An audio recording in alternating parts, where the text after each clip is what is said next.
તો ખેડૂત ભાઈઓ 4 વીઘાના કપાસમાંથી 2 વીઘાનો કપાસ આવી રીતે સુકાઈ ગયો। આ ખેડૂતની માથે આભ તૂટી પડ્યો એવા દ્રશ્યો સર્જાણા છે। આ કઈ રીતે આવું થયું કાંઈ પણ ખબર નથી પડતી, તો વિડીયો સંપૂર્ણ આગળ જોશો।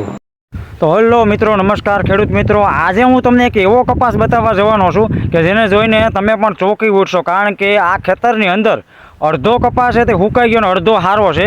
જોકે ઘણા અનુમાનો અને અટકળો લાગે છે કે પાણી લાગ્યું અથવા તો કોઈ ફૂગ અથવા કોઈ પણ રોગ લાગ્યો એવી આશંકા છે, પણ પાકી માહિતી નથી કે આ કપાસ કેને લીધે સુકાણો છે। જોવા જઈએ તો આજુબાજુમાં કોઈ પણને એટલો બધો કપાસ સુકાણો નથી, પરંતુ આ ખેતરની અંદર એટલો કપાસ સુકાણો ને જેને જોઈને ખેડૂત પણ દુઃખી છે અને બધા વિચારવા પડીએ કે આવું કઈ રીતે પોસિબલ છે। તો હાલો હું તમને પહેલાં બતાવી દઉં।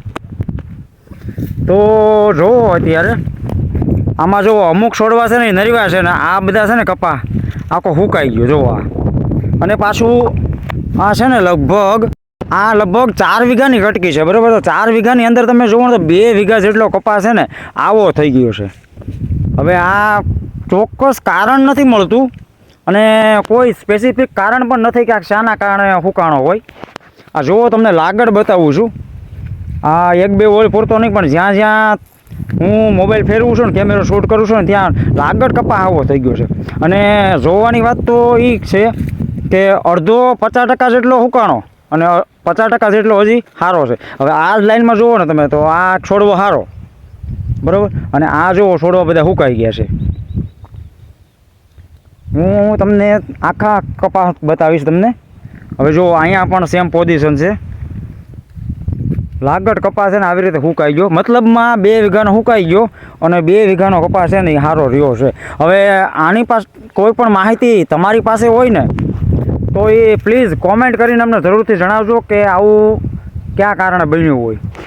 ત્યાં સુધીમાં હું તમને આખો કપાસ બતાવતો જાઉં। તમે જુઓ આ જ્યાં જ્યાં મારી કેમેરો ફરે અને તમારી નજર ફરે ને ત્યાં સુધી જોજો કે કપાસ છે ને હાવ સુકાઈ ગયો છે। અને આવી નુકસાની છે ને એ ઓનલી ખાલી એક ખેડૂતનો દીકરો હોય ને એ જ સહન કરી શકે, કારણ કે એના સિવાય બીજો કોઈ ઓપ્શન જ નથી।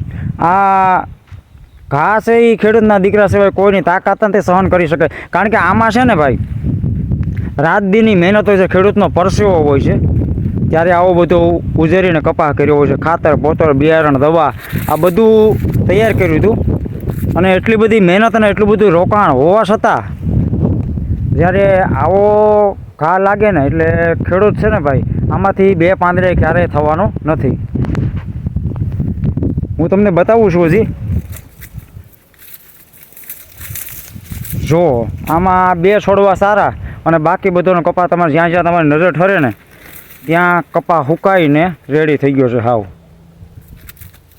હવે આમાંથી ખેડૂત છે ને ભાઈ આ ઘામાંથી ઊભો થાય ને, કારણ કે આ વર્ષ છે એ ખેડૂત માટે ફેલ જ ગણાય, કારણ કે અણધાર્યો વરસાદ આવી ગયો ને એને લીધે આવી હાલત છે ને એ જોવા મળી છે। તમે અત્યારે જોવો ને ભાઈ તો આખા ખેતરની પરિસ્થિતિ આવી છે અને હજુ પણ આ પગ મુકાય નહીં ને એવી જગ્યા છે। એટલે આ લાગટ આવો કપાસ થઈ ગયો છે। જો આ વચ્ચે પાછો એક છોડવો સારો, અહીંયા પણ સારો, આ એક છોડવો અહીંયા પણ સારો, બાકીને તમે હાલત કપાસની જુઓ તો આ 4 વીઘાની કટકીમાં 50% કપાસ છે ને હાવ ભાઈ એટલે હાવ સુકાઈ ગયો છે।